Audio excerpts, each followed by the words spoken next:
Terus kita dibikin apa lagi? Indonesia gelap. Matanya buram, Indonesia gelap. Indonesia terang. Ada yang mau kabur. Ada yang mau kabur. Kabur aja. Kok kabur aja ke sana? Mungkin ada yang mau kabur ke Yaman. Silakan. Mau kabur kemana? Hei orang-orang pinter, bukalah berita, lihatlah.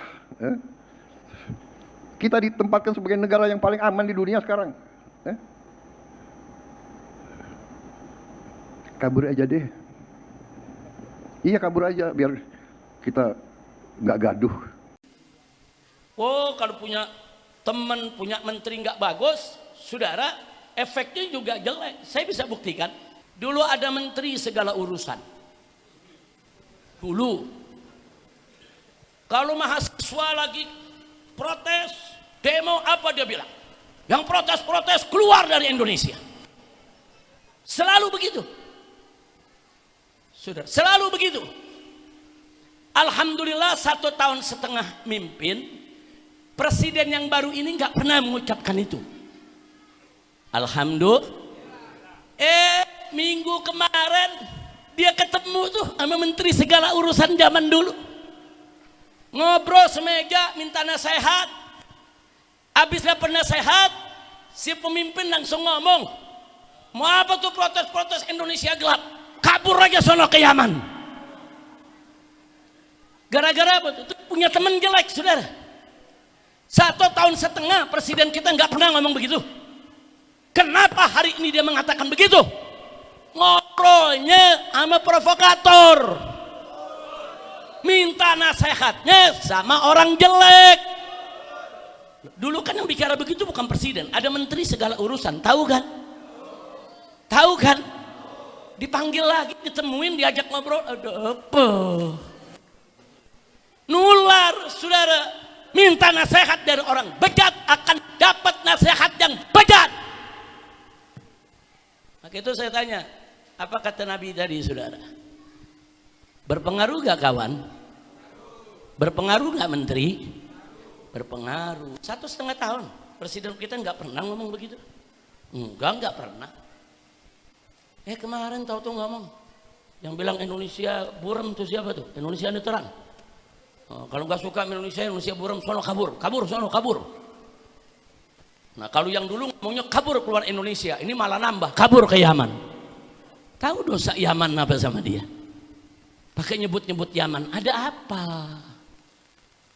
Nah, saya lihat ini makanya saudara, pengaruh temen tuh bahaya.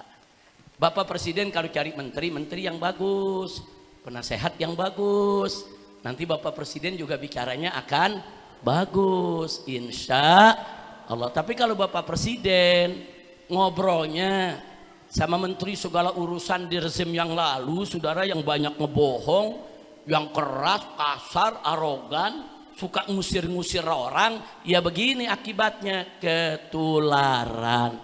Mudah-mudahan itu yang pertama dan terakhir dilakukan presiden kita. Amin ya rabbal alamin. Itu pernyataan jelek, gak bagus, jahat itu pernyataan, saudara.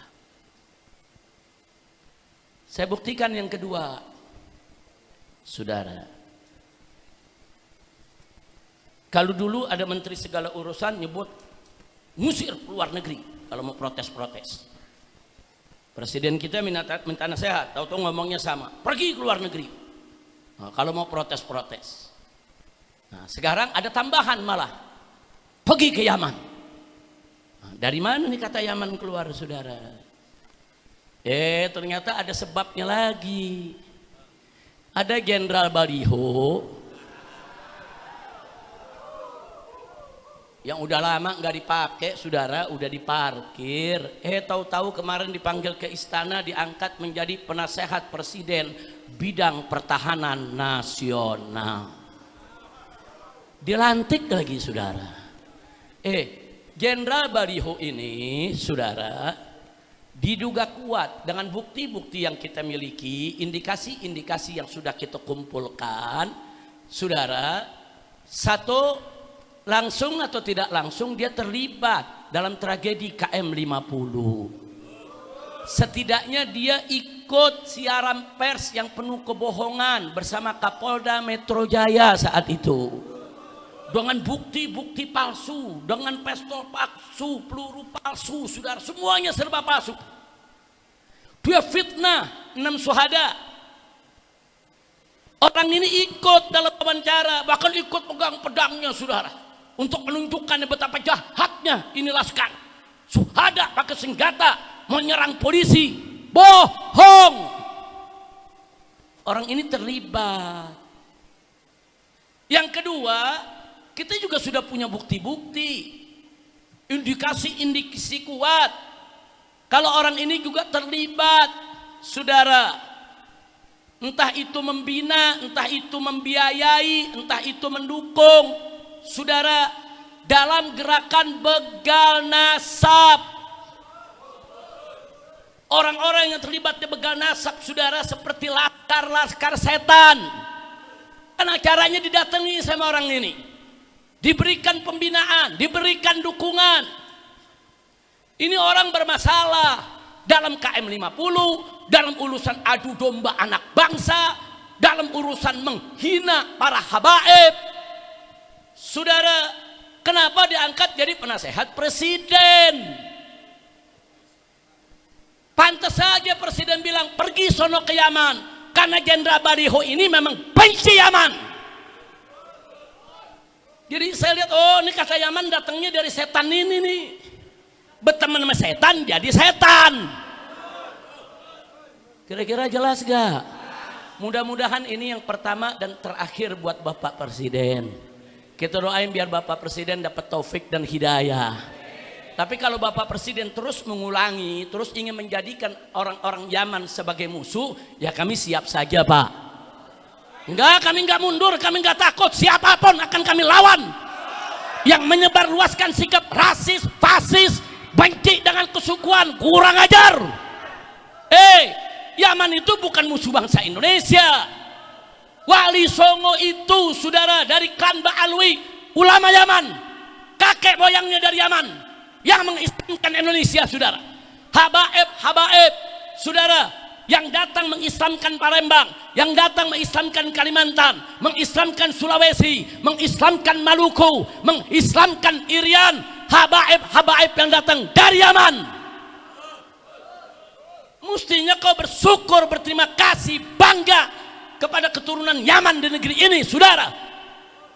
Pakai dihina, mau kabur sono ke Yaman. Kayak jelek betul itu Yaman buat pembuangan, saudara. Apa? Ada yang bilang, Habib, ini Bapak Presiden terpleset. Saya percaya terpleset, tapi kenapa bisa terpleset? Habis ngobrolnya sama orang yang anti Yaman. Bagaimana nggak terpleset? Jadi begitu ngomong, inget tuh udah ke doktrin. Ngobrol di istana sama orang yang anti Yaman. Dijelekin, memang nih Pak, nih orang-orang Yaman bikin ribet aja nih di Indonesia. Tuh Anies juga tuh, oposisi tuh dari Yaman juga tuh, Pak. Itu lagi tuh Habib Rizik yang suka protes tuh dari Yaman juga. Emang Yaman kebak nih semuanya, Pak. Ingat, jadi lagi ngomongnya bagus, bicara program, saudara. Tahu-tahu dimasukin urusan itu, jadi rusak itu dia punya ceramah semua. Hati-hati, saudara. Susu sebelangga bisa rusak karena noda setitik. Hati-hati. Pidato Bapak Presiden dari awal bagus, sudah saya ikutin, bagus isinya. Bicara bagus, bicara soal bagaimana kerja beliau selama ini, saudara. Beliau ingin meyakinkan masyarakat kalau beliau itu kerja. Ujung-ujungnya kalau yang bilang Indonesia gelap, kabur saja sono ke Yaman. Ada apa dengan Yaman? Jangan, Yaman itu kan negara sahabat. Saat ini, saudara, lebih dari 7.000 anak Indonesia belajar di Yaman. Sekolah di Yaman, tersebar di universitas-universitas di Yaman. Saudara, jangan. Kalaupun di Indonesia ada segelintir orang Yaman, keturunan Yaman yang terlibat korupsi, itu kan segelintir. Ada kok suku lain yang korupsinya nggak tanggung-tanggung. Kenapa nggak disebut? Kenapa nggak diusir ke negerinya? Jadi yang dimusuhi Yaman siapa ini pembisiknya? Makanya saudara, saya udah minta saudara kepada FPI maupun ormas-ormas Islam yang lain protes. Jangan diam, protes. Kalau orang-orang bermasalah diangkat oleh presiden, sampaikan protes, sampaikan kalau kita tidak menerima, sampaikan kepada presiden. Dan presiden wajib dengar apa yang menjadi isi hati masyarakat, apa yang menjadi tuntutan masyarakat. Jangan kalau dikritik marah. Jangan kalau dikritik jawab dengan karya. Dikritik jawab dengan kerja. Dikritik jawab dengan kebijakan yang bagus. Itu pemimpin. Bukan dikritik jawab dengan kritik yang lebih pedas. Enggak begitu pemimpin saudara. Kira-kira jelas tidak? Jelas tidak? Ada yang bilang ya Habib maklumin, mungkin dia lagi kesal sama Anies Baswedan kali, terlalu banyak ngeritik. Ya kalau kesal sama Anies sebut aja namanya. Hei Anies, saya tidak suka kepada kamu. Kenapa kamu begini? Ini jangan bawa-bawa Yaman. Betul? Betul? Jadi saya mau tanya, yang begini biarkan saudara atau jawab? Atau protes? Atau luruskan? Saya mau tanya, menteri segala urusan di zaman rezim Jokowi, kalau sekarang disingkirkan, setuju tidak?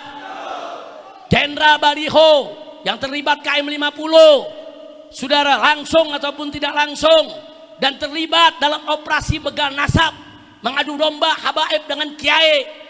Kiai diadu domba, habaib diadu domba, umat Islam dipecah belah, laskar setan dibentuk, dibina, dibiayai, suruh maju untuk menjadi algojo, membubarkan pengajian-pengajian. Kenapa yang begini diangkat jadi penasehat? Wajib dipecat dan disingkirkan. Betul? Takbir. Makanya saya minta semua nih mujahid medsos, saudara semuanya. Begitu juga Muslim Army, saudara. Yaitu kita minta saudara mujahid medsos kita semua bergerak. Jadi kalau yang udah punya salah begitu, bongkar kesalahannya, tunjukkan, minta kepada presiden, berhentikan. Kita sudah sering berikan nasihat, hati-hati sering. Jadi pemimpin tuh mesti dengar nasihat. Soal nasihat diterima enggak diterima, ada pertimbangan lain, itu terserah. Tapi jangan dinasehati marah, dikritik marah, dikritik bawa-bawa suku orang, enggak boleh saudara. Kira-kira jelas tidak? Nah maka itu kembali kepada pelajaran kita. Kalau gitu kawan berpengaruh tidak?